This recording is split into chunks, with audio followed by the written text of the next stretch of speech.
Boa tarde a todos.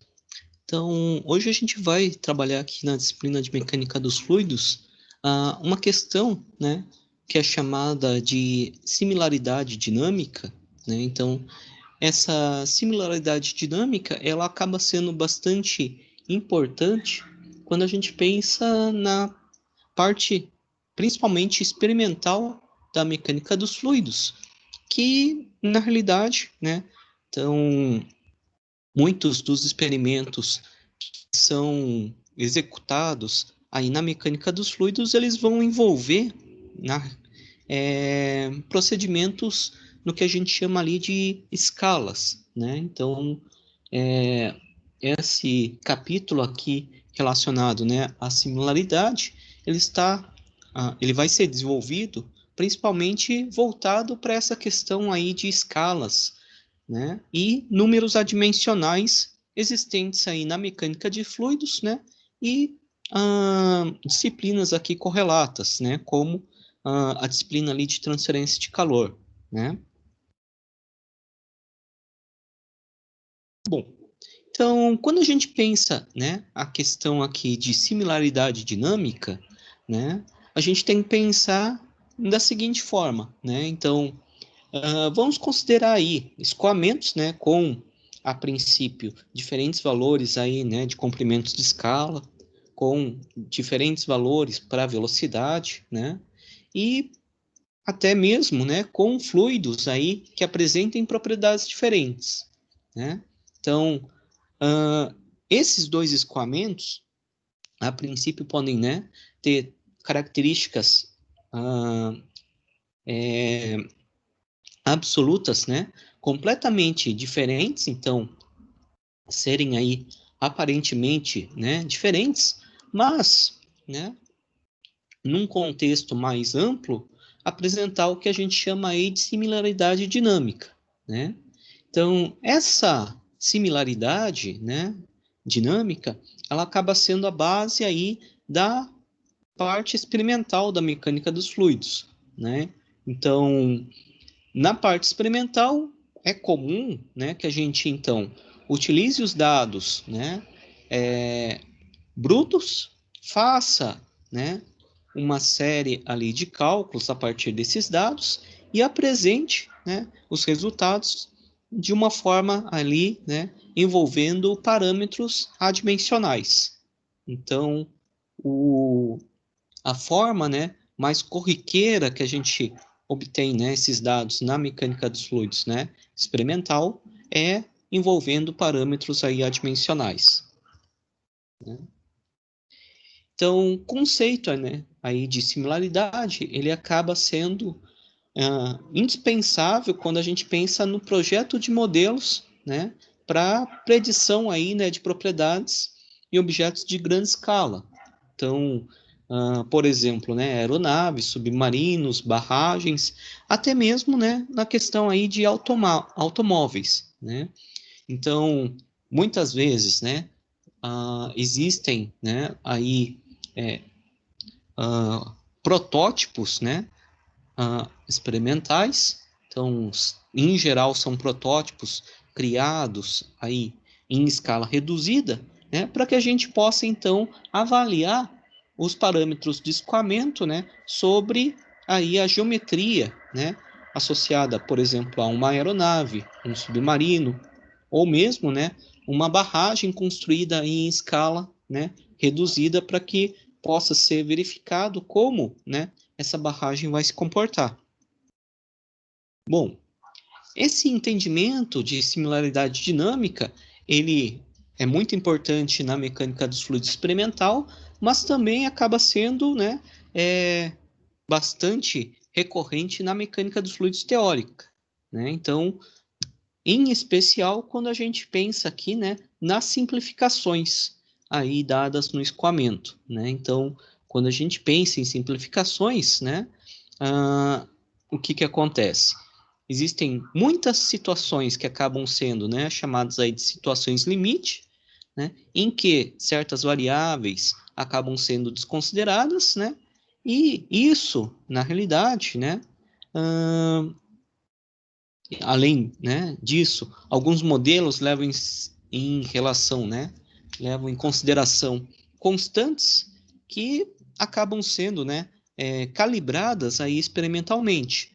Então, muitos dos casos aí estudados na mecânica de fluidos teórica também, a gente leva em consideração dados de escala, né, tanto aí na forma teórica como, né, observando na prática, em um experimento, para que possa, então, né, a gente possa reduzir, né, o número de variáveis ou a complexidade aí das equações envolvidas. Então, essa parte de similaridade, né, ela envolve parâmetros adimensionais, né? Então, a gente pode definir, né, determinar esses parâmetros adimensionais basicamente de duas formas, né? Então, a gente pode deduzir eles aí, né, de forma direta, a partir das equações do modelo matemático, se, né, essas equações forem conhecidas. Então, não é todas as vezes, né, que a gente tem as equações aí do modelo matemático sendo completamente, né, conhecidas, ou, né, no caso em que a gente não conheça a priori, né, essas equações, a gente pode então determinar os parâmetros adimensionais, realizando aí uma análise dimensional das variáveis envolvidas, né? Então, nesse quesito, então, a gente determinaria, né, quais são os parâmetros, né, que são mais importantes para que a gente possa avaliar um certo fenômeno, e a partir desses parâmetros, a gente então generaliza, né, obtém os valores, né, os parâmetros aí de forma adimensional. Então a gente vai ver nesse capítulo aqui como obter esses parâmetros aí de forma adimensional, né?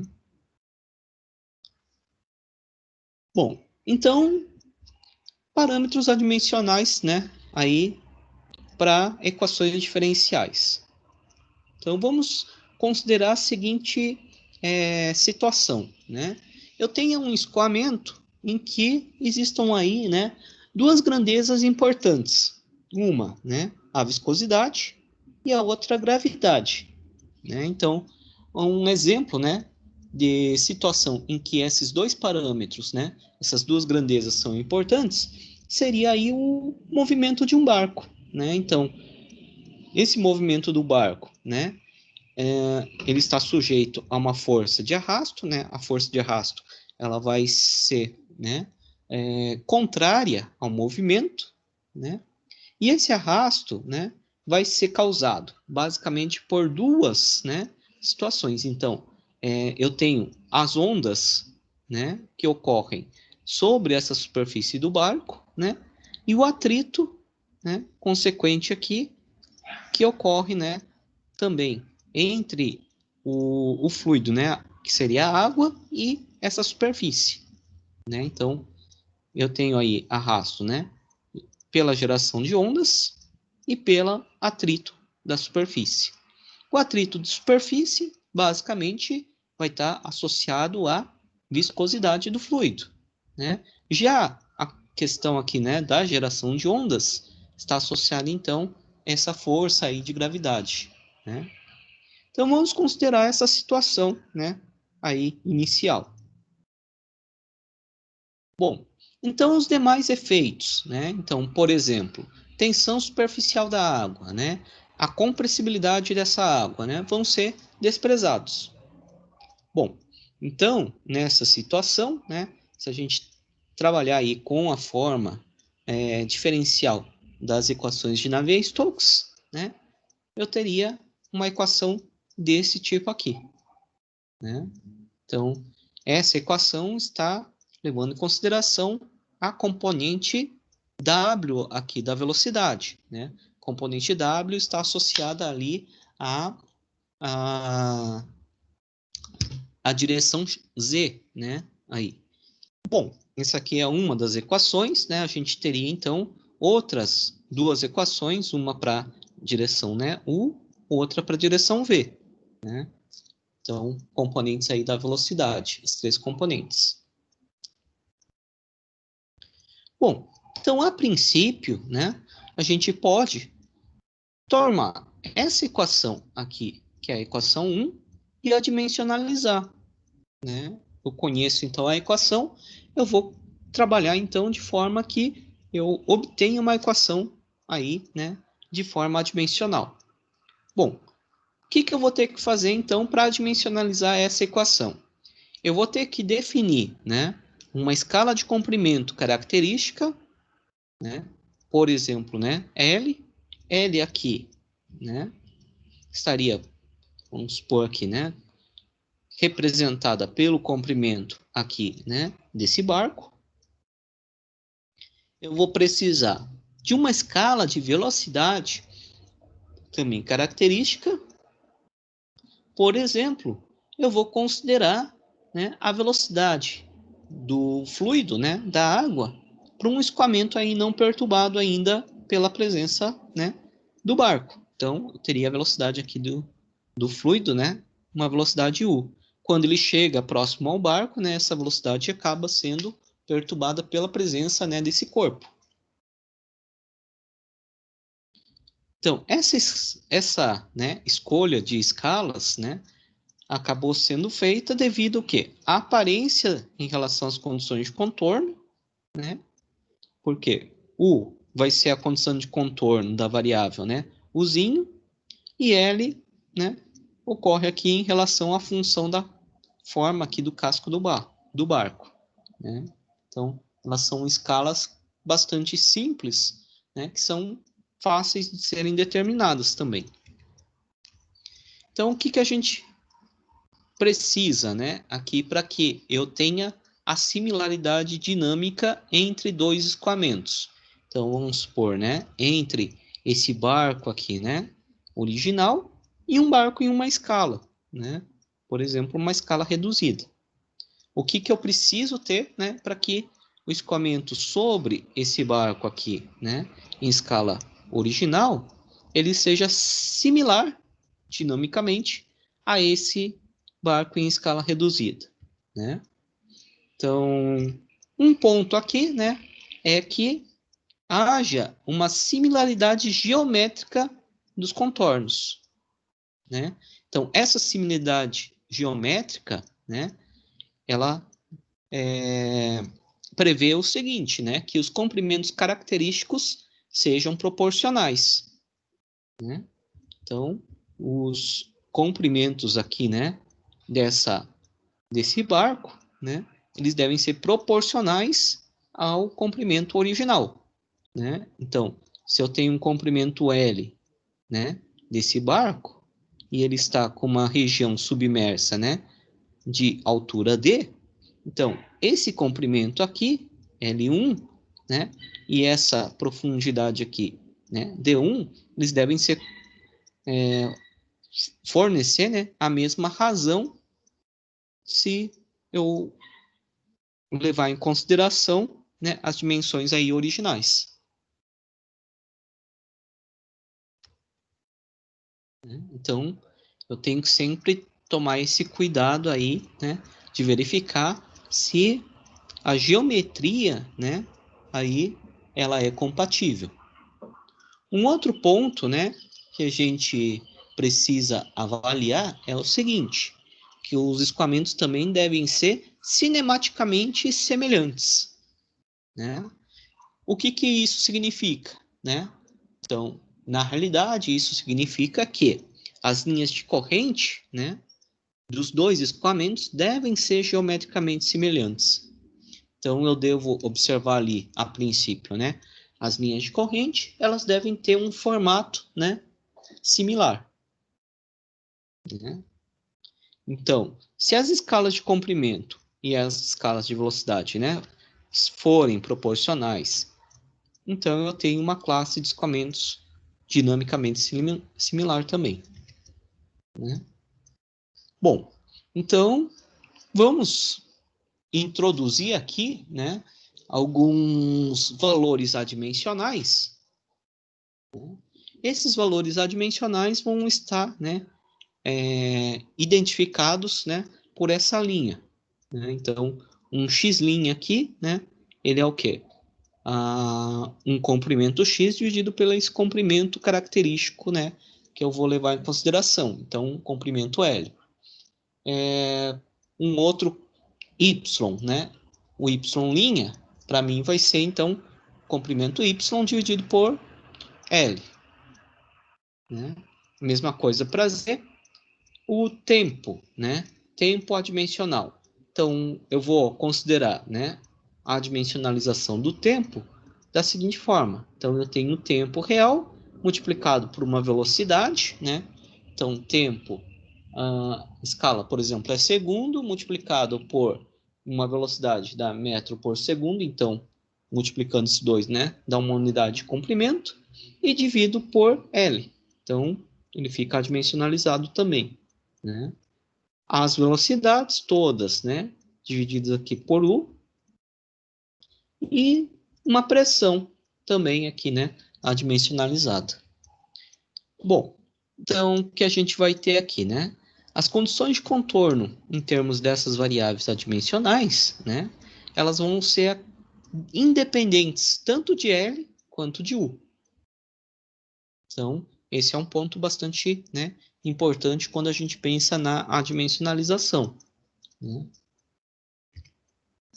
Então, existem alguns casos, né, em que a função do corpo aí, né, pode necessitar de duas escalas de comprimento. Então, por exemplo, né, um comprimento L e uma espessura D, né? Então, eu teria aí, né, um parâmetro daí adicional, por exemplo, né, um D sobre L, para descrever o que a gente chama aí de esbeltez, né, esbeltez aí do corpo.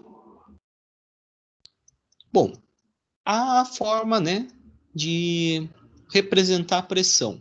Na realidade, né, a gente tem várias possibilidades de representar essa pressão. Então, a representação da pressão, né, de forma adimensional, ela acaba sendo sempre dependente dos efeitos, né, dos fenômenos que são dominantes naquele escoamento, né? Exceto no caso de que o escoamento seja promovido, né, por gradiente de pressão. Então, em situações, por exemplo, né, que eu tenha um compressor, um ventilador, que o movimento, né, do fluido, ele deve ocorrer pelo gradiente de pressão, né, daí eu vou ter uma representação aí para pressão de forma adimensional. Se os efeitos, né, que definem essa pressão forem outros, aí eu vou ter que verificar qual que é, né, o efeito dominante para determinar como fazer a adimensionalização da pressão, né? Então, se eu tenho, né, por exemplo, um escoamento em um duto, em que a, a, o escoamento, né, ele é promovido basicamente por uma diferença de pressão, né, por uma diferença aí característica de pressão, então eu vou adimensionalizar os valores de pressão por essa, né, diferença característica.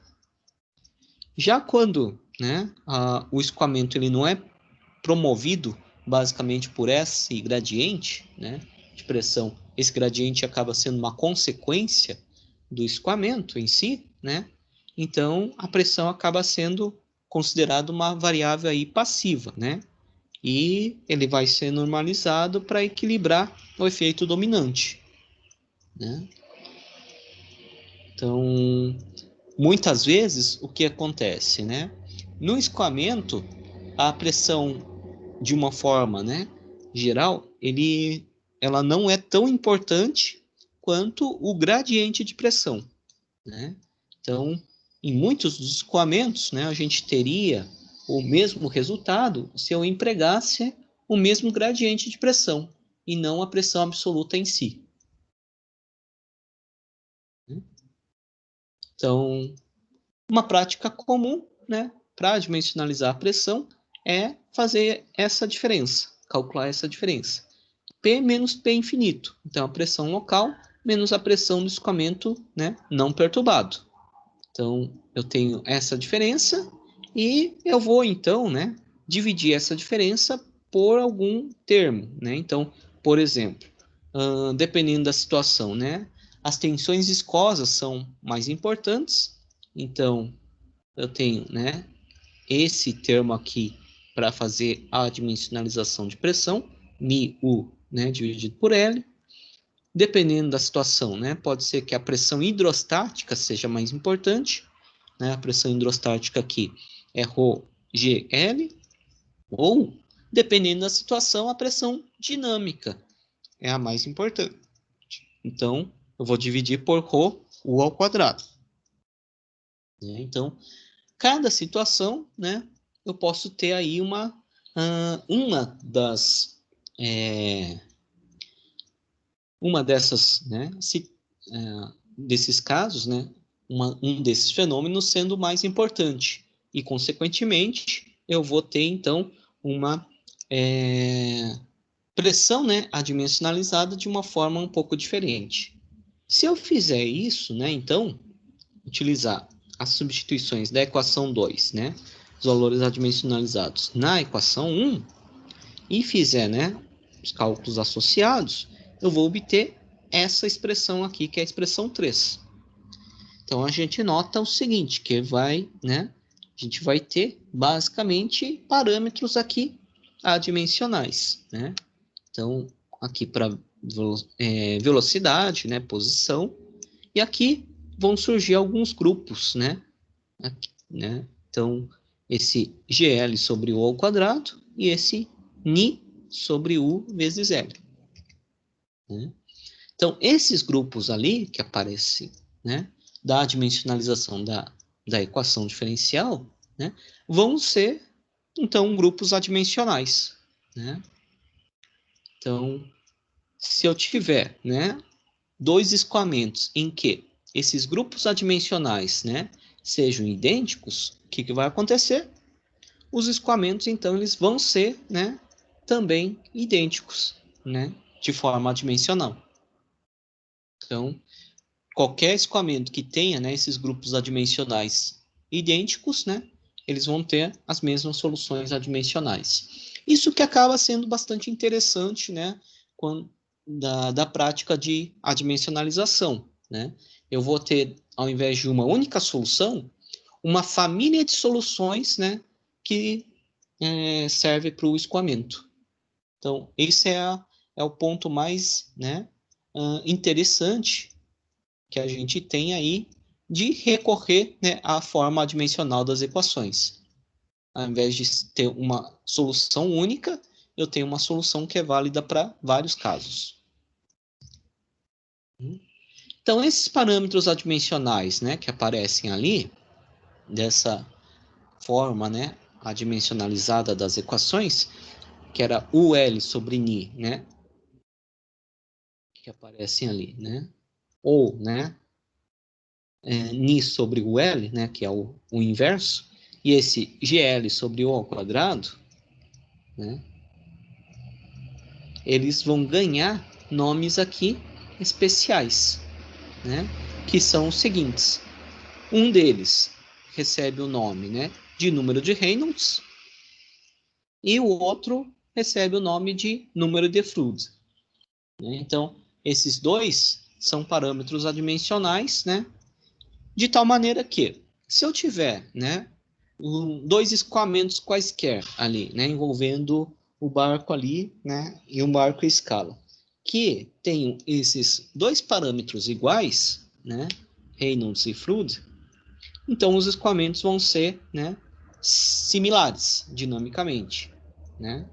Então eu tenho aí, né, os casos de similaridade dinâmica, né, dos escoamentos, em que daí efeitos viscosos e gravitacionais sejam importantes, né, desde que a geometria seja compatível, né? Então, o que acontece, né? A simples presença aí da gravidade não faz que os efeitos gravitacionais sejam importantes, né? Isso deve ficar claro, né? Ser levado em consideração. Então, um escoamento, né, ao redor de um objeto com um fluido homogêneo só é importante se houver, né, a geração aí de ondas superficiais. Caso contrário, né, o que acontece? A gente pode adicionar, né, aí a pressão hidrostática ao sistema completo, né, e com isso eliminar a gravidade aí do termo de pressão, né? Então, dependendo da situação, se o corpo está totalmente imerso, né, no fluido, a gente pode então considerar a pressão hidrostática como sendo, né, a pressão mais importante e não esse, né, efeito gravitacional de onda, né? A questão aí de onda ele acaba sendo importante quando, né, o corpo está parcialmente imerso no fluido. Então, para os casos aí, né, de similaridade dinâmica, soluções adimensionais devem ser, né, idênticas. Então, a pressão no local, né, aí em um ponto X, ela vai ser expressa da seguinte forma, né, um P de X menos, né, a pressão ali de referência, P infinito, dividido por ρ, U ao quadrado, ela vai ser uma função de quê, né? Do número de fluido, do Reynolds e da posição adimensionalizada, né? Essa expressão aqui, né, P menos P infinito dividido por ρ U ao quadrado, ela acaba sendo chamada, né, aí de coeficiente de pressão. Então, ele também é um parâmetro aí, né, adimensional. A gente pode, né, obter relações aí, né, similares para qualquer outra variável adimensional do escoamento, como, né, uma velocidade, como uma aceleração, né? Então, todos os parâmetros do escoamento em si permitem que eu obtenha, né, valores adimensionais.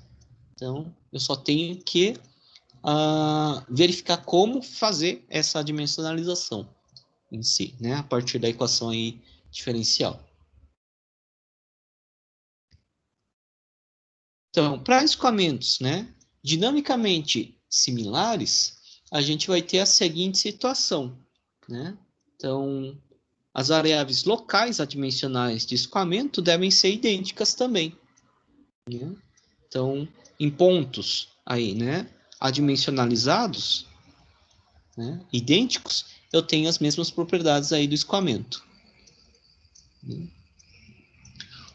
Aqui um ponto também, né, que na análise que foi feita, a gente assumiu que a derivada temporal, né, seja mantida, apesar, né, de considerando aí, né, de ser consideradas condições de contorno em regime permanente, né?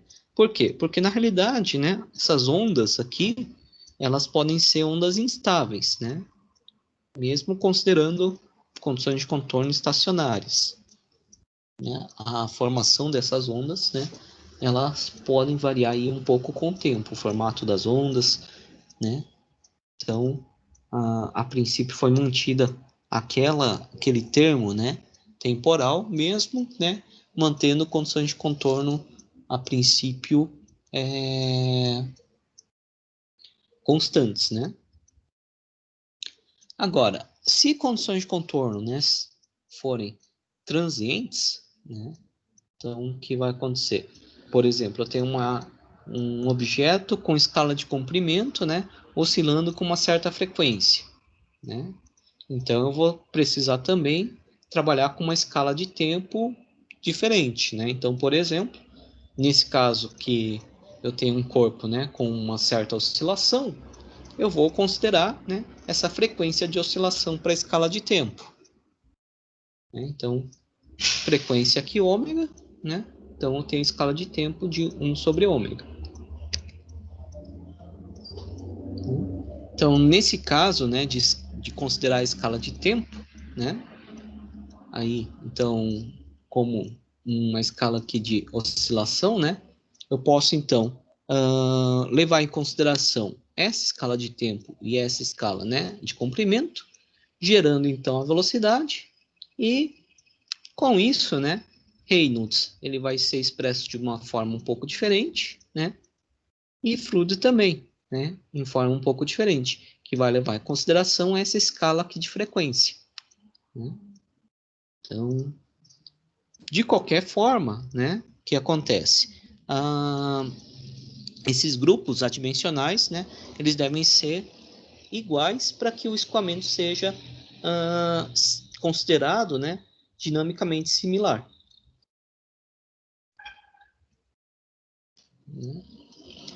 Então, um ponto que deve ficar sempre, né, aí claro e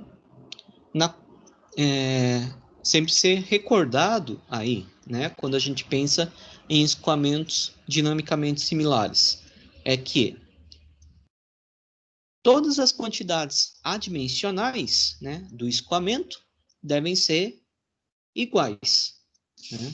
Então, se a gente for avaliar dois, né, dois escoamentos e, por algum acaso, eles apresentarem valores, né, adimensionais diferentes, isso significa que eles não são, né, dinamicamente similares. Então, todo escoamento que seja dinamicamente similar, ele deve apresentar, né, mesmos parâmetros adimensionais. Bom, então, para um corpo, né, imerso em escoamento aí, né, qualquer, a gente pode também definir um coeficiente de arrasto adimensional. Esse coeficiente de arrasto adimensional, né, ele vai levar em consideração a força de arrasto, e o que está aqui embaixo, né, está associado ao quê? A pressão, né, dinâmica aí do escoamento, né? Então, esse parâmetro aqui, né, dividido por 2, que aparece nessa equação 6, né, ele é um valor convencional, né, mas não necessário. Por quê? Porque, a princípio, né, normalmente a gente apresenta ali, né, a pressão dinâmica como sendo ali dividido por 2, né? É meio de alguma coisa. Mas ele não é um valor, né, um parâmetro aí necessário. Por quê? Porque na realidade eu estou trabalhando aí, né, um, é, com uma constante, né, multiplicada por um valor adimensional. Então ele continua sendo adimensional. Né? Então, se a gente, ao invés, né, de escrever esse coeficiente de arrasto em termos de escala de comprimento, a gente poderia, né, também definir de uma outra forma, né? Então, ao invés de ter essa escala de comprimento L, né, e ter daí L ao quadrado, posso trabalhar com uma área, né, um A aqui. Então, essa área seria a área característica aí do escoamento, né? Então, os valores aí, né, desse coeficiente de arrasto, né, vão ser idênticos para escoamentos dinamicamente similares, né? Então, nesse caso, né, em que o arrasto seja causado por efeitos gravitacionais e viscosos, né, esse coeficiente de arrasto ele acaba sendo função, né, de dois parâmetros, o número de Froude e o número de Reynolds, né? Então, dependendo da situação, né, dependendo do experimento que seja feito, a gente vai ter então, né, a dependência dos parâmetros do escoamento com relação a alguns grupos adimensionais característicos, né? Isso aí então vai variar caso a caso. Eu não vou ter um padrão, né, que todo tipo de escoamento ele tenha esses números adimensionais como sendo né, os fatores determinantes, né? Então eu vou ter que avaliar caso a caso as classes aí, né? O tipo de escoamento para que eu obtenha então os parâmetros adimensionais, né? Então, se eu não tenho, por exemplo, né, efeitos gravitacionais, né, eles acabam não sendo importantes em um dado escoamento, né? Então, o que acontece? Aquele número de Froude que leva em consideração o, os efeitos gravitacionais, esse número não vai, né, ser relevante para o meu entendimento daquele fenômeno. Então, o que aconteceria? Esse arrasto, né, esse coeficiente de arrasto, ele acaba sendo definido, determinado, basicamente pelo número de Reynolds. Então, cada situação, a gente vai ter, então, né, que avaliar quais são os grupos adimensionais que são, né, os mais importantes. Eu não tenho como definir, né, a priori, para todas as classes de escoamento, quais são esses parâmetros. É mais interessante que a gente avalie, né, caso a caso. E para que a gente avalie isso, né, o que a gente vai fazer? Vamos recorrer à chamada matriz dimensional, né? Então, para vários problemas, né, vários escoamentos aí, né, complicados, a gente pode ter, né, a seguinte situação, em que uma forma aí mais precisa de equações diferenciais não é, né, conhecida. Então, o que vamos fazer?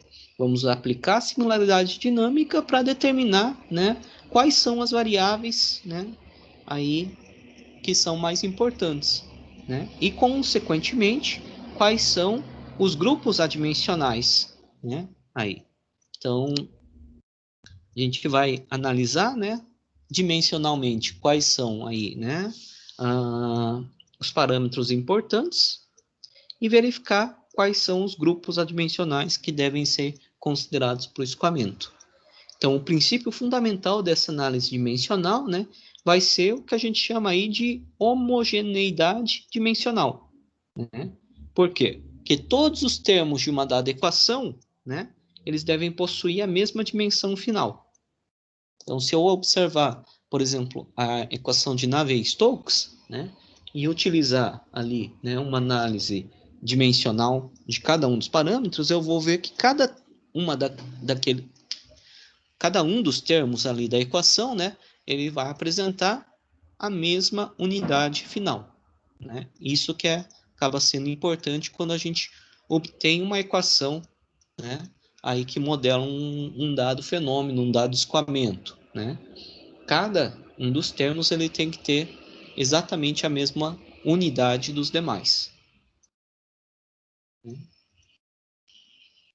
Então, problemas aí, né, de escoamento de fluidos que não dependam, né, de forças eletromagnéticas, não não ocorram, né, com reações químicas e dependam, né, basicamente de variáveis mecânicas, como velocidade, né, massa específica e variáveis térmicas como temperatura e calor específico, eles vão ser expressos, né, basicamente em termos de 4 dimensões aí, né, que são a massa, que eu vou representar pela letra M, o comprimento, né, que é a letra L, o tempo com a letra T e temperatura, que vai ser o θ, né?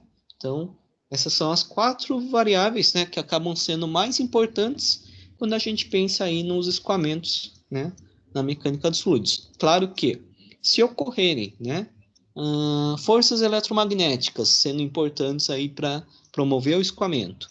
Se o escoamento possuir reações químicas, então eu vou ter que levar em consideração mais parâmetros. Se não, né, esses 4, em geral, vão ser suficientes para a gente poder resolver o escoamento. Então, por exemplo, né, a dimensão de uma certa variável, né, ela vai ser denominada da seguinte forma: colocamos entre colchetes, né, ali. Então, vamos supor ali, né, velocidade, né? Então, a dimensão de U, que é a velocidade, é o quê? É um comprimento dividido pelo tempo, L sobre T. Né?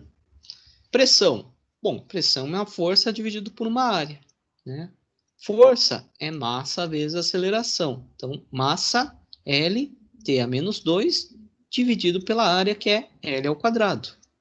Então, a unidade, a princípio, né, seria associada a M sobre L vezes T, ao quadrado. Calor específico. Bom, calor específico é energia dividido pela massa vezes temperatura. Então, mLT a menos 2 vezes L, dividido por M vezes θ. Ou seja, né, L ao quadrado sobre θ, T ao quadrado. Né? Então, cada uma das propriedades, né, aí do escoamento, ela vai ter suas unidades associadas. Agora, muitos dos escoamentos, né, eles têm aí, né, que efeitos térmicos não são, né, tão relevantes. Então, muitas vezes a gente consegue resolver o escoamento recorrendo basicamente às equações de conservação da massa e de quantidade de movimento, né? Então, nessa situação, a gente não trabalha com a equação da energia. E o que acontece? Nessa situação, né, que os efeitos térmicos, né, não são considerados, então daí a gente tem três dimensões fundamentais: a massa, o comprimento e o tempo. Então, MLT. Bom, se a temperatura, né, é considerada somente, né, na combinação da constante de Boltzmann ou constante do gás, né, então as unidades também vão ser simplesmente L ao quadrado dividido por T ao quadrado. Também, nesse caso, a gente tem somente três dimensões, né, MLT. Então, para análise dimensional, né, um método, né, clássico aqui vai envolver a matriz, que a gente chama de matriz dimensional, e o posto, né, ou o rank aí dessa matriz. Então, vamos considerar, por exemplo, né, uma situação em que eu tenha um escoamento devido a uma certa queda de pressão, um ΔP, né, e o que influencia nessa queda de pressão? Bom, a queda de pressão nessa tubulação, ela vai depender, né, do diâmetro interno do duto, né, um diâmetro Dzinho. Ela depende também, né, do comprimento do duto. Quanto maior o comprimento, né, maior vai ser a perda de pressão, né, perda de carga associada. Então, comprimento L. Rugosidade média da parede do tubo, né? Então, se eu tenho aí, né, uma rugosidade mais elevada, a gente espera que a queda de pressão seja mais elevada, né? Velocidade média do escoamento, né? Então, a velocidade também ela vai influenciar nessa queda de pressão. A massa específica, a densidade do fluido, né? E viscosidade do fluido. Então, basicamente, né, eu tenho uma dependência funcional desse tipo. Então, né, o funcional, que leva em consideração, né, a queda de pressão, o diâmetro do duto, o comprimento desse duto, a rugosidade, aí média, né, a velocidade média do escoamento, massa específica e viscosidade do fluido, né, isso aqui então deve ser igual a zero. Então, as dimensões, né, dessas variáveis estão expressas aqui, né? Então, MLT, massa, comprimento e tempo, né? Aqui, então, cada uma dessas variáveis elencadas, né? Queda de pressão, o diâmetro, comprimento, aqui, né? A rugosidade, né? Velocidade do fluido, massa específica e viscosidade, né? Então, essa forma aqui apresentada, né, é a forma da matriz dimensional. Então, a matriz dimensional ela vai apresentar basicamente o quê? Né? As variáveis que estão associadas ao escoamento, né, e as unidades aqui, né, dessas variáveis, né? Então, aqui, cada uma desses valores, ele indica, na verdade, o expoente a que essas, né, três grandezas fundamentais estão elevadas aí para darem origem às unidades aqui associadas a esses parâmetros, né? Então, por exemplo, um diâmetro, ele tem aqui, né, para L igual a 1. Por quê? Porque daí eu tenho, né, um comprimento elevado a 1, né? Velocidade, por exemplo, ela é o quê? Uma velocidade é um comprimento dividido pelo tempo, né? Então, é L elevado a 1, tempo elevado a menos 1. Né? Então, esses valores aqui vão estar associados aos expoentes, né, dessas unidades básicas aqui. Bom, então, eu preciso, né, avaliar nessa matriz dimensional qual é o posto ou o rank, né, dessa matriz. Então, como eu avalio o posto ou o rank?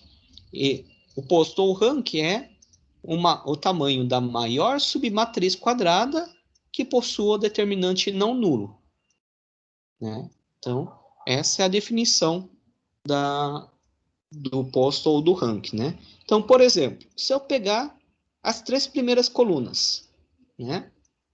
Então, trabalhando aqui com as 3 primeiras colunas dessa matriz, né? Então, seriam esses, né? Relacionado à pressão, queda de pressão, ao diâmetro, né? E ao comprimento. O que vai acontecer? Avaliando o determinante aqui, dá um determinante nulo, né? Então, isso significa que o posto não é 3? Não necessariamente. Por quê? Porque eu tenho que avaliar, a princípio, né, todas as possibilidades aí, né, de matrizes de terceira ordem, né? Matrizes quadradas de terceira ordem para descartar aí, né, o fato do rank ou do posto C3. Né? Então, por exemplo, eu vou trabalhar com um outro, né, conjunto aí de colunas, né, para obter uma matriz de terceira ordem, para verificar, né, se eu obtenho uma matriz de terceira ordem não nula. Então, por exemplo, se eu trabalhar com as últimas 3 colunas, ao invés das 3 primeiras, né, trabalhar com essas 3 últimas, o que vai acontecer? Calculo o determinante, ele acaba sendo, né, um determinante não nulo. Então, nesse caso, né, o posto da matriz, né, ela é 3. Né? Por quê? Porque eu obtive, né, uma matriz aqui 3 por 3, com base da, naqueles expoentes, né, apresentados, de tal maneira que o determinante não é nulo. Né? Agora, se eu trabalhasse com todas as possibilidades ali de determinantes, se eu obtivesse, né, todos eles nulos, então eu passaria a testar, né, matrizes de segunda ordem. Então, somente depois de testar todas as possibilidades de terceira ordem, né, e verificar que eles são todos nulos, que eu passo para uma matriz daí de ordem inferior, né? Bom, alguma dúvida aqui por enquanto?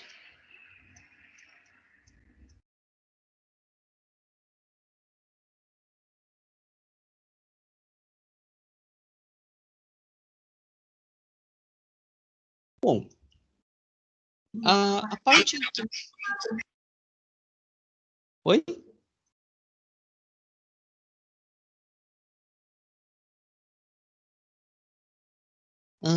Poderia repetir que eu não entendi.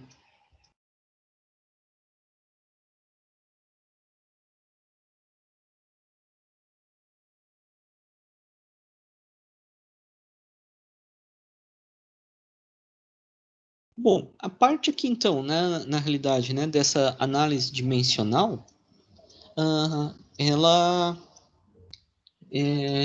ela tem na realidade várias metodologias que podem ser empregadas, mas dentre essas, né, essas várias metodologias que podem ser empregadas, um que acaba sendo, né, um dos mais utilizados é esse teorema Peabody-Buckham, né? Então, esse teorema, né, ele foi proposto aí por Buckham em 1914, né? E vamos ver então como é que ele funciona, né? Então, vamos supor, né, inicialmente que a gente tenha, né, N variáveis, né, aí envolvidas em um certo problema, né? Então, vou chamar essas variáveis de Q1, Q2, né, Q3 até 1Qn. E basicamente o quê, né? A gente supõe que tenha, né, que exista uma relação funcional nessa forma aqui, que um f, né, que envolva, né, todas essas variáveis, Q1, Q2, Q3 até Qn, né, seja igual a zero. Né? Então, vamos supor que a gente obtenha um certo funcional que envolva todas essas variáveis. Na realidade, então, né, esse teorema Peabody-Buckham, ele indica o seguinte, né, que eu posso, então, combinar as variáveis, né, essas n variáveis, de forma a obter, então, n menos r, né? Valores adimensionais, variáveis adimensionais, né? Que, então, permitam que eu estude esse escoamento. Né? Então, ao invés de trabalhar com as n variáveis, eu vou trabalhar com n menos r grupos adimensionais. Né? Sendo o R aí o posto ou rank, né, da matriz dimensional.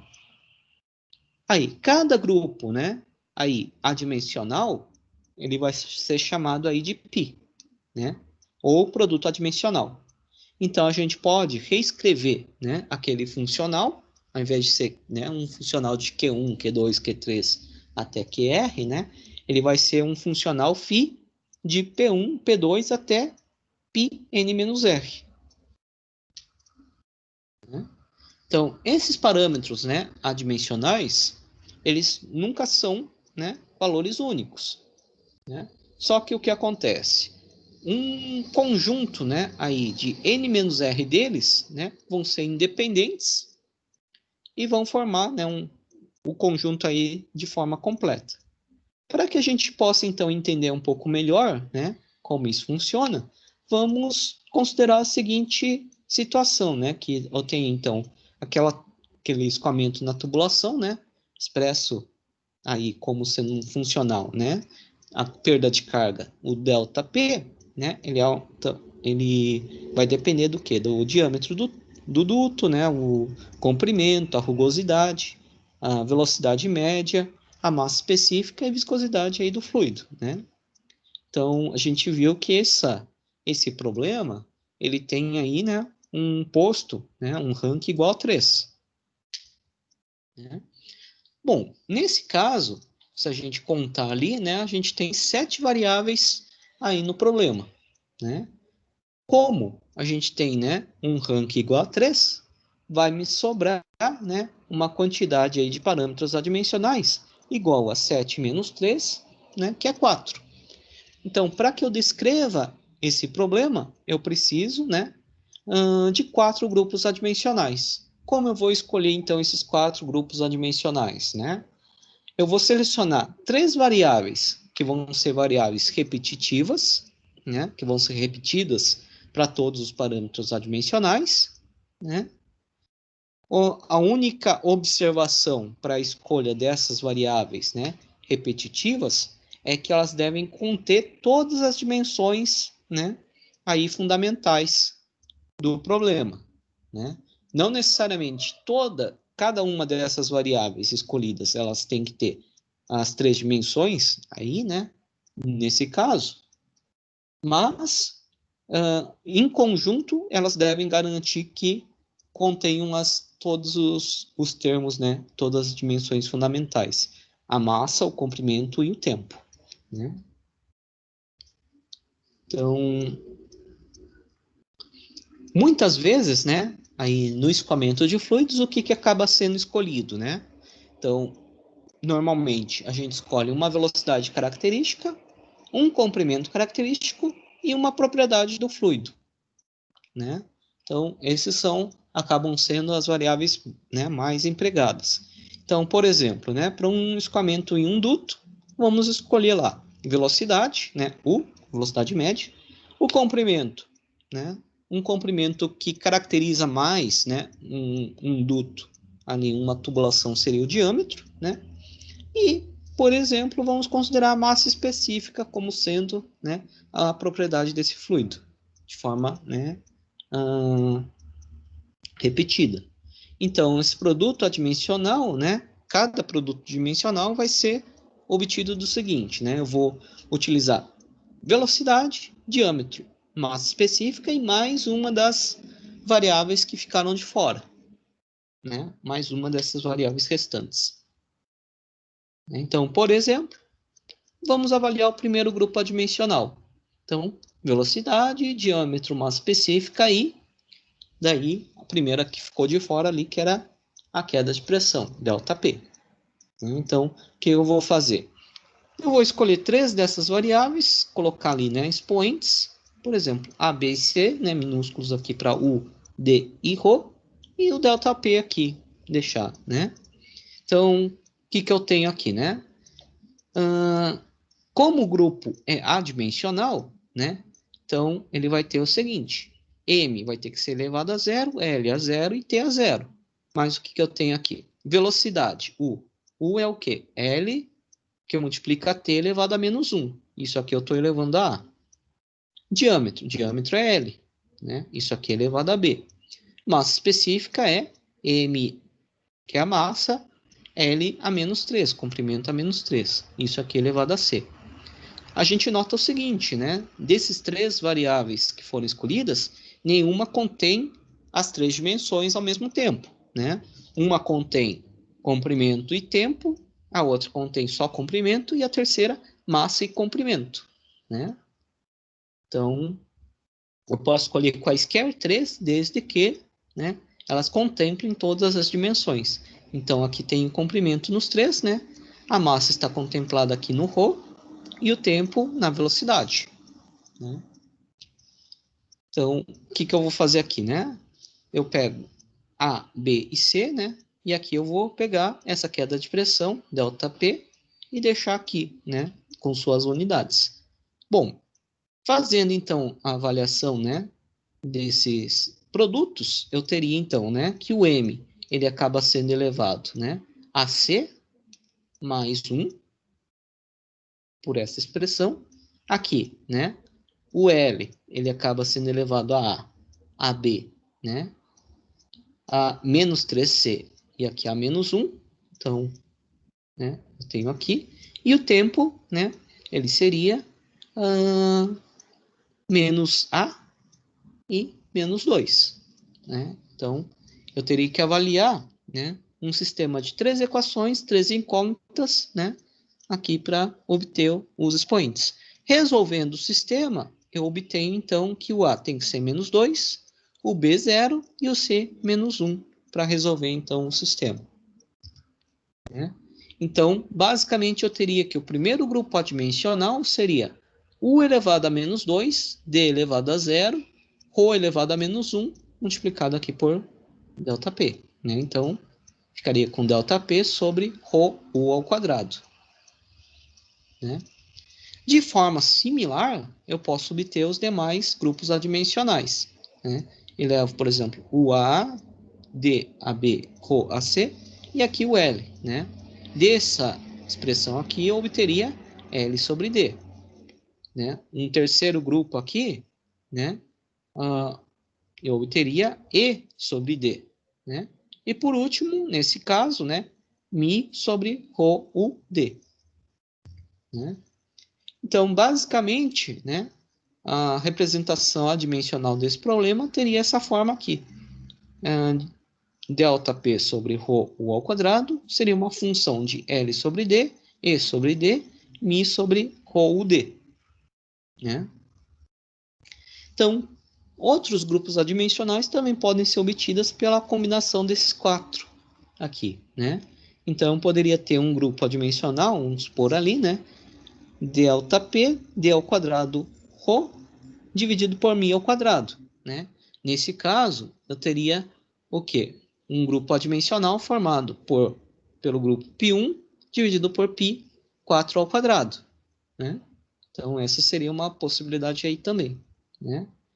Eu também, né, poderia utilizar, obter, né, outros grupos adimensionais se eu trabalhasse com outras variáveis repetidas. Né? Então, dependendo das variáveis que eu utilize, eu vou ter aí, né, grupos adimensionais escritos de forma um pouco diferente. Né?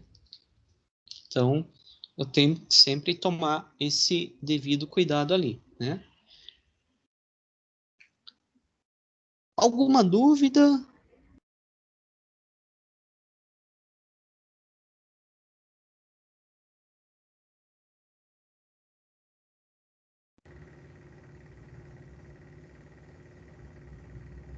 Professor, Oi. quando que eu vou saber daí qual desses que eu obter eu vou utilizar daí? Bom, a Existe. princípio, a gente não tem uma solução única, né? O que eu tenho que fazer é sempre, né, escolher ali as variáveis repetidas de tal maneira que elas cumpram ali, né? Elas tenham ali todas as dimensões do problema, né? Então, se eu escolhesse ao invés lá, né, do diâmetro do tubo, eu escolhesse lá um comprimento, por exemplo, né? Poderia ser o comprimento ao invés do diâmetro, né? Ele daria um resultado, né, similar. Eu poderia, né, trabalhar também ao invés aí, né, do da velocidade, vamos supor, poderia pegar, né, a queda de pressão, ΔP, né? O que vai acontecer? O grupo adimensional que eu vou obter, ele vai ser um grupo um pouco diferente, mas ele também, né, é válido aí para o problema.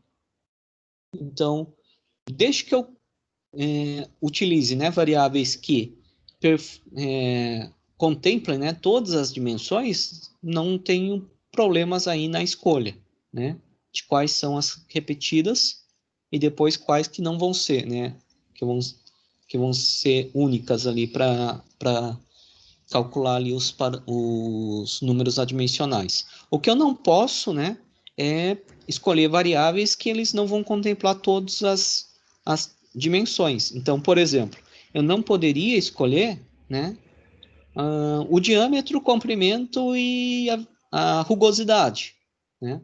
Porque se eu escolher esses três como repetidas, o que acontece? Eu não vou ter nem a presença da massa nem do tempo, né? Então, não consigo expressar as outras, né, grandezas aqui a partir só dessas três aqui, né? Agora, se eu escolher quaisquer, né, variáveis que elas contemplem, né, aí todas as dimensões, não tem problema. Eu vou ter grupos dimensionais diferentes, né, mas não, a princípio, né, se esses grupos adimensionais eles forem iguais para dois escoamentos quaisquer, né, eles vão representar o mesmo fenômeno. Então, não tenho, né, que me preocupar tanto em relação a esses grupos, né, quais são os parâmetros que devem ser escolhidos. Normalmente, né, é o que está apresentado aqui. A gente acaba escolhendo, né, como variáveis, né,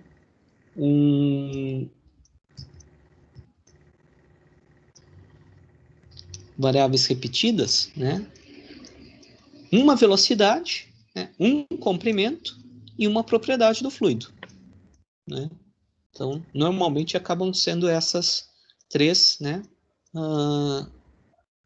esses, essas três escolhas, né, sendo feitas. Mas nada me impede que eu escolha outras variáveis aí como sendo repetidas. O que vai acontecer é que o parâmetro, né, a dimensional, ele vai ser um pouco diferente. Só isso. Tranquilo, obrigado, professor.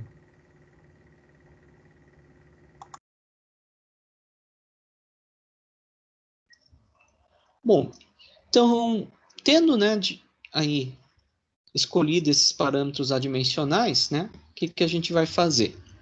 Então, a gente organiza essas variáveis, né, em termos dos produtos adimensionais para apresentar, né, também resultados experimentais.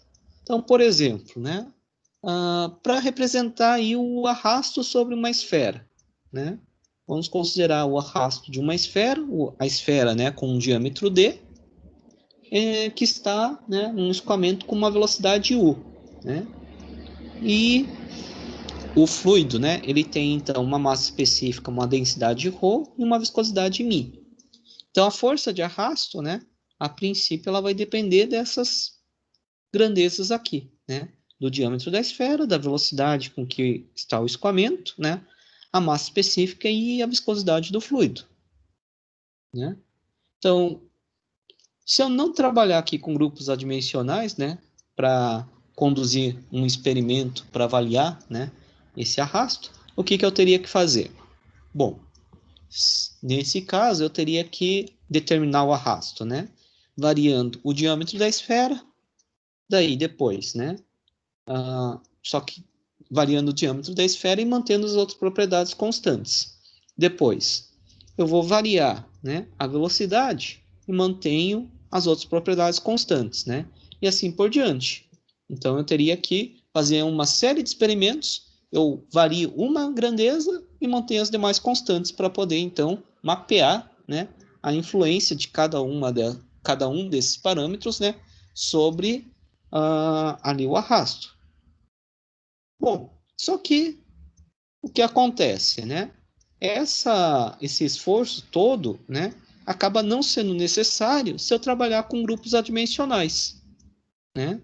Então, se eu utilizar, né, esses parâmetros, né, de U, Rho e Mi e fizer uma análise adimensional, né, aqui utilizando, por exemplo, o teorema de Pi de Buckham, né, eu vou ter, né, aqui vou escolher velocidade, né? Que seria a característica. Normalmente a gente escolhe, né? Velocidade. Tenho, né? O diâmetro, que seria um comprimento característico, e uma propriedade ali, né? Então, por exemplo, aqui a massa específica, né? Avaliando assim, né? Eu teria então, né? Como calcular um grupo adimensional, né? Então, obteria um grupo adimensional e dessa análise, né, eu obteria o seguinte, né, que o diâmetro dividido por ρ, u ao quadrado, d ao quadrado, ele seria uma função disso aqui, ρ, u, d sobre mi. Bom, então, basicamente eu teria a seguinte situação, né, eu teria que avaliar apenas um grupo adimensional, esse ρ, u, d sobre mi, para obter, né, ali uma função do arrasto. Esse grupo aqui, né, do lado esquerdo, né, se eu multiplicar por uma constante, né, ele continua sendo adimensional. Então, eu vou, né, multiplicar aqui por 2, ou, né, dividir por meio. Isso aqui normalmente é chamado de coeficiente de arrasto, né? Essa forma aqui. D, que é a força de arrasto, dividido por mi, U ρ, u ao quadrado, vezes uma área ali. Aqui aparece um comprimento, né? Diâmetro ao quadrado, mas nada me impede, né? Diâmetro ao quadrado, ele tem, né, unidade de área. Então, eu posso substituir por uma área aí, né? Sem nenhum tipo de problema, né? Problema aí relacionado a dimensões, né? Então, o que acontece? Ao invés de ter 5 variáveis aí, né, para que sejam analisadas, eu tenho basicamente 2, né? E isso aí permite que eu trace, então, uma curva experimental, que é basicamente essa curva aqui, né, do arrasto, coeficiente de arrasto, em função de um parâmetro adimensional chamado aqui de número de Reynolds, né? Então, ao invés de ter, né, um mapeamento ali envolvendo 5 variáveis, né, aqui eu tenho uma única curva que representa o fenômeno, né? Então, esses parâmetros adimensionais, né, permitem que eu apresente né, uma forma unificada de dados e simplificada, e também ele reduz aí custos de experimentação. Por quê? Porque eu não preciso avaliar, né, todos os parâmetros possíveis. Eu preciso, né, fazer uma avaliação, dependendo do caso, né, de 1, 2 parâmetros, né? Então, essa ideia aqui, né, de produtos adimensionais, ele está associado com esse parâmetro, né, de similaridade, né? Então, todos os dados experimentais, né, eles acabam podendo ser apresentados, nesse caso aqui, né, através de um gráfico simples, né, envolvendo número de Reynolds, né, já que, então, todos os escoamentos que tenham, né, sobre uma esfera esse número de Reynolds, né, eles vão ser dinamicamente similares. Então, se eu quiser, né, em um certo ponto específico o valor, por exemplo, da pressão, eu poderia, então, escrever, né, a pressão como sendo uma função daquele ponto, né? Então, aquele x, né, em negrito indica a posição, né? Então, uma posição específica, né, ele também pode ser utilizado aí para determinar um parâmetro, né, de forma dimensional. Então, por quê? Porque, basicamente, variáveis adimensionais do escoamento, né, local, eles também devem ser idênticas em pontos correspondentes para escoamentos dinamicamente similares, né? Então, essa é uma característica também bastante importante. Por quê? Porque, por exemplo, se eu estiver avaliando lá o coeficiente de pressão sobre uma aeronave, né? Eu crio um modelo em escala reduzida. Se eu tenho, né, um coeficiente de pressão máximo em um certo ponto naquele modelo de escala reduzida, quando eu trabalhar com a escala, né, no tamanho normal, no ponto relativo, né, a que esteja, né, exatamente que seja correspondente, né, ao modelo em escala reduzida na escala normal, também deve apresentar aquele valor de coeficiente máximo, né? Então, a gente sempre vai ter aqui, né, que variáveis, né, adimensionais em pontos correspondentes, né, também devem ser similares. Então, a gente pode, né, aqui prever, né, o comportamento aí de escoamento através de considerações aqui adimensionais, né? Então, por exemplo, né, nesse caso aqui da esfera, o que acontece? O coeficiente de arrasto, ele é proporcional ao inverso do número de Reynolds para pequenos valores aqui de Reynolds, né? Então, nesse gráfico aqui está de 10 a menos 1, né, até 10 a sexta. Então, em valores relativamente pequenos, né? Então, entre 10 a menos 1 até 10 elevado a 1, a gente tem aqui, né, essa região em que arrasto é basicamente proporcional ao inverso do Reynolds, né? Então, basicamente, né, isso aí acontece por quê? Porque para pequenos valores de Reynolds, forças de inércia, né, acabam sendo desprezíveis. Então, massa específica acaba, né, desaparecendo da equação 15 e o arrasto é basicamente dependente do diâmetro, da velocidade e da viscosidade, né? Só que eu não consigo obter um parâmetro adimensional único com base nisso aqui, né? Nessas três variáveis. Então, o arrasto ele é proporcional ao produto, né? Aqui. Para Reynolds menor que 1. Já, né? Isso aqui me fornece, então, que o coeficiente de arrasto é proporcional, né, a esse valor, né, inverso de Reynolds. Essa questão aqui, né, é a chamada, então, lei de resistência de Stokes, né? Essa dependência do arrasto com o inverso do número de Reynolds é a chamada lei de Stokes. Para outros valores, né, para valores de Reynolds muito elevados, o que acontece? Fisicamente ocorre, né, a formação de uma esteira turbulenta. Então, o que vai acontecer é que a dependência da viscosidade que acaba desaparecendo, né? Então, a gente teria o que o arrasto seria a função principalmente do diâmetro, da velocidade e da massa específica. Então, né, produto adimensional envolvendo isso, né, seria isso aqui. Então, coeficiente de arrasto dá um valor praticamente aí constante, né? E isso aí, então, né, e o valor, né, desse arrasto, da força, ele vai ser proporcional à velocidade ao quadrado.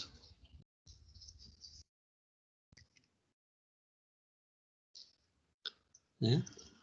Então, a gente pode, né, obter aí relações, né, com base nas considerações físicas, aliadas, então, à análise dimensional.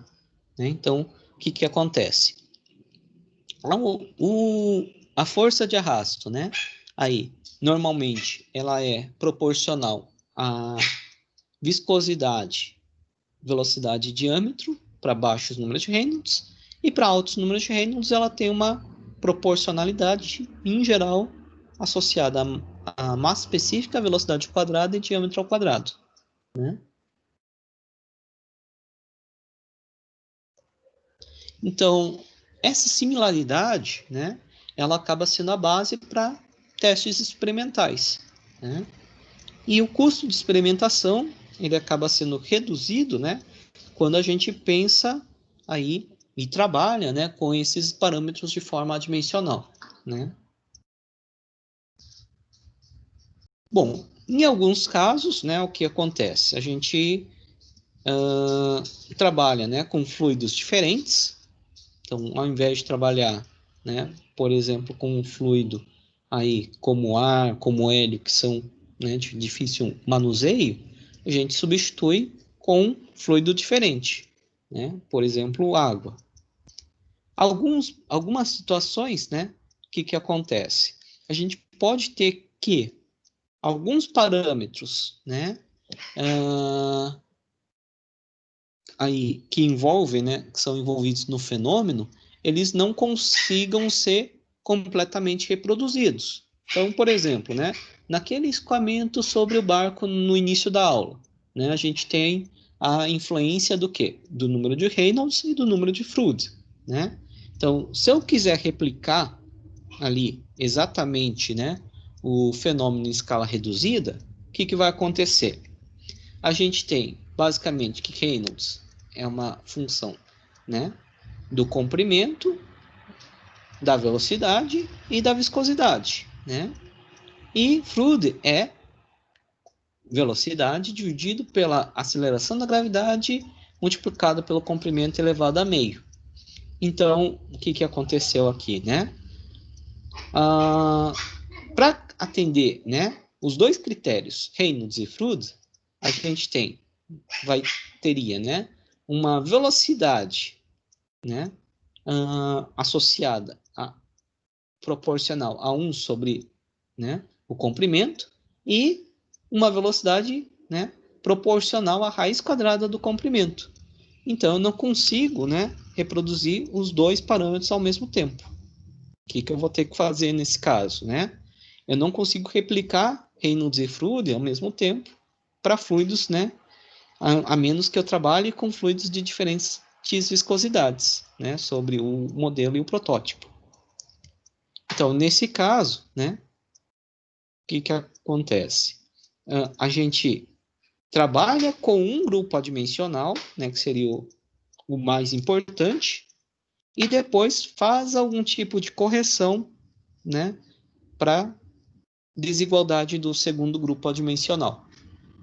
Então, em algumas situações, né, a gente não consegue replicar completamente esses grupos adimensionais. Então, eu tenho que levar em consideração qual é o mais importante naquele caso e depois, né, corrigir o outro por algum parâmetro. Né? Também, um outro ponto, né, importante é o seguinte, que embora essa similaridade geométrica, né, é condição fundamental para similaridade dinâmica, às vezes a gente não consegue fazer isso, manter uma similaridade geométrica. Por quê? Porque às vezes, né, eu possa ter efeitos aí de capilaridade, efeitos viscosos, né, dominantes. Então, o que eu faço nessa situação? Eu trabalho com modelos em escala, né, distorcida. Então, às vezes, também é necessário que, né, eu tenha uma escala vertical maior que a horizontal, ou vice-versa, né, de tal maneira que eu consiga, então, estudar, né, aí o fenômeno. Então, eu não tenho essa similaridade completa e também daí eu faço alguma correção associada. Né? Então, um exemplo aqui, né, seria esse caso aqui de um navio, né, de 100 metros de comprimento, que deva navegar a 10 metros por segundo. Uma superfície submersa de 300 metros quadrados. Né? Encontre a velocidade num modelo de escala de 1 para 60, desprezando os efeitos de atrito. Arrasto medido 60 newtons e o arrasto testado, né, aí no tanque de reboca a velocidade do modelo. Então, pede-se para estimar o arrasto do protótipo após realizar correções. Né? Então, basicamente, a gente tem o quê? Né? Que nesse caso, né, a força de arrasto, né, adimensional, depende basicamente do número de fluidos. Né? Se eu equacionar, então, né, a velocidade com base nos comprimentos, né, do protótipo e o comprimento real, teria uma velocidade de 2 metros por segundo ali. Né? O que eu vou ter que fazer? Né? O arrasto total sobre o modelo é de 60 newtons para a velocidade, né, do modelo. Agora, o arrasto total ele vai ser dependente, né, aí do quê? Dos efeitos aí, né, ele parte, né, desse arrasto depende do atrito que ocorre, né? E esse atrito, né, ele pode ser estimado tratando essa superfície do casco como uma placa plana. Então esse seria o escoamento, né, aqui as características de escoamento para uma placa plana, né? Totalmente laminar, um escoamento totalmente laminar, um escoamento totalmente turbulento. O que eu faço? Vou verificar, né, o número de Reynolds, já que ele é o parâmetro que aparece aqui embaixo. Então, número de Reynolds, né? Então, o valor aqui da viscosidade cinemática para a água, né? Obtenho o valor do número de Reynolds para o modelo e para o protótipo. Eu observo o quê? O número de Reynolds do modelo é um pouco diferente do número de Reynolds do protótipo, né? Então, se eu pegar esse número de Reynolds de 8,10 a sexta, né, do modelo e o do protótipo, né, que é 10 a nona, eu vou ter dados um pouquinho diferentes, né? 8,6 vai estar por aqui, né? E 10 a nona aqui. Então, eu obtenho, né, coeficiente para o modelo, 0,03, para o protótipo, 0,015. Bom, então vou aplicar, né, a massa específica da água para estimar o arrasto. Né? Então, no modelo, aplica os valores, né, obtidos, tem uma força. Então, tirando, né, o arrasto total e desse arrasto aqui, né, que é o de atrito, eu tenho o arrasto aqui, que seria o arrasto de onda. Né? Então, esse seria o valor, né, a princípio, associado basicamente ao movimento aí das ondas. Aí, aplicando sobre, né, o modelo, eu teria então o valor final. Né? Então, eu tenho que fazer uma pequena correção, né? Por quê? Porque o arrasto aí, né, de atrito, ele depende basicamente também, né, do parâmetro ali, que era o número de Reynolds. Né? E o número de Reynolds nos dois escoamentos são um pouquinho diferentes. Né? Então, corrigindo, né? Aí o valor, eu teria então o arrasto total de 9,14 vezes 10 a quinta. Se eu não corrigir, né?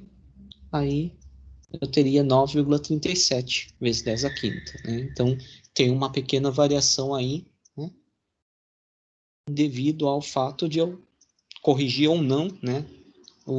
A questão aí de um arrasto de atrito. Né?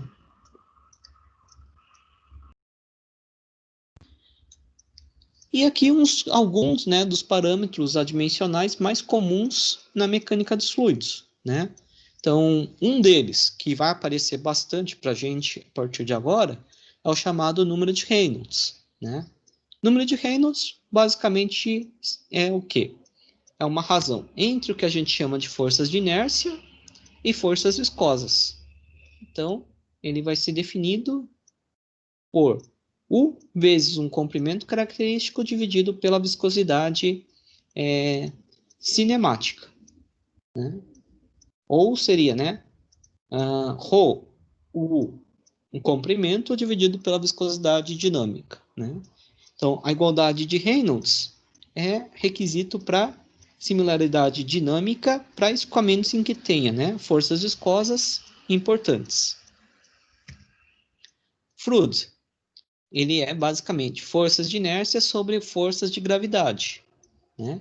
Aí, esse número aqui é importante para escoamentos com superfície livre, né, em que a força de gravidade seja, né, significativa.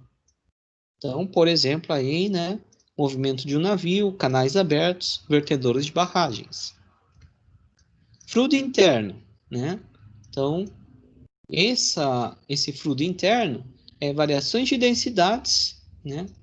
É um fluido estratificado por variações de densidades, né? Então, ele é a força de inércia sobre força de flutuabilidade. Né? Richardson, né?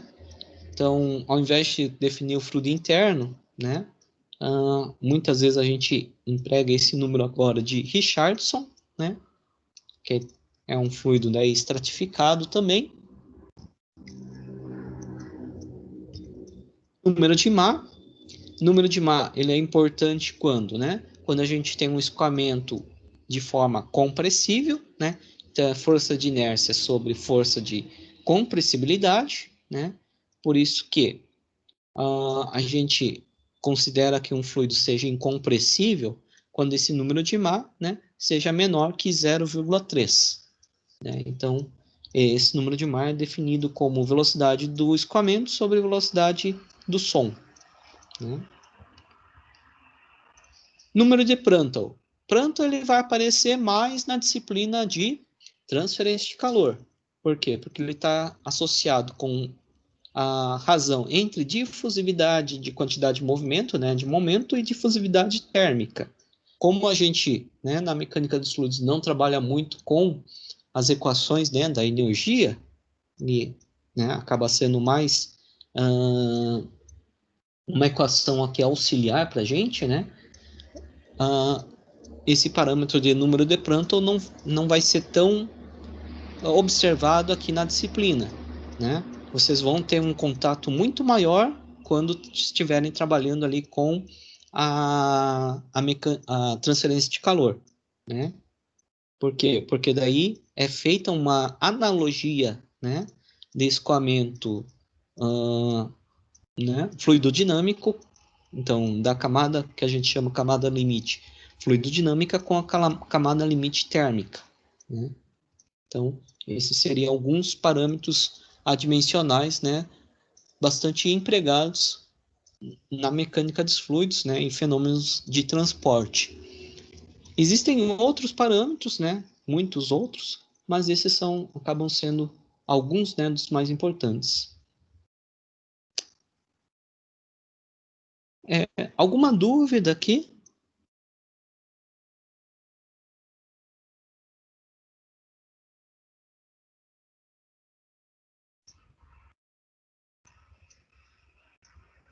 Oi, professor.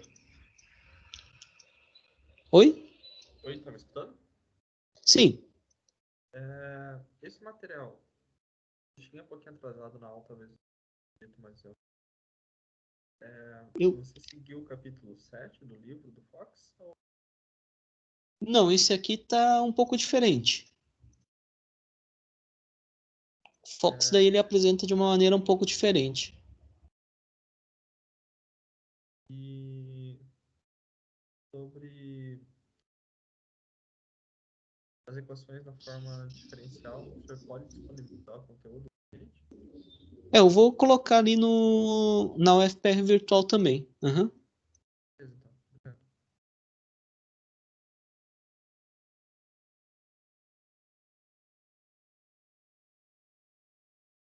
Obrigado. Mais alguma dúvida?